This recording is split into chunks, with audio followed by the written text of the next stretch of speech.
Мурдагы президент Курманбек Бакиевдин үйү 2010-жылдагы бийлик алмашуу учурунда толук күйүп кеткен. Имараттын калдыктары мамлекеттин энчисине өткөнү менен 12 жылдан бери кароосуз турган. Ушул жылдын жай айында президенттин иш башкармалыгы кароосуз турган имаратты бузуп, ден соолугунун мүмкүнчүлүгү чектелген балдар үчүн реабилитациялык борбор куруп баштаган.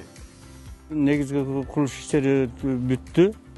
Азыр жасалгылоо иштери жүрүп атат. Материалдарыбыз баары толук жетиштүү. Сырткы жасалгылоо иштери фасад негизи. Анан ички ар бир этаждын ошол жасалгылоо жумуш, полго кафель төшөө, бою краскалоо, анан ошол эле потолок иштери жүргүзүлүп атат негизинен. А так технологический жактан ошо сантехника, отопление ал жумуштары баардыгы бүткөн.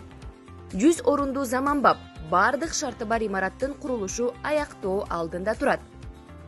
Лестница, пандус, анан ичинде 3 этаж эле болгонуна карабастан лифт арт тарабында ошол кокустар болуп анда сактануу үчүн атайын пандустар жасалган. Реабилитациялык борбордун имаратынын курулушу президенттин фондунан каржыланууда. Ден соолугунун мүмкүнчүлүгү чектелген балдарга кызмат көрсөтүүлөр акысыз болот.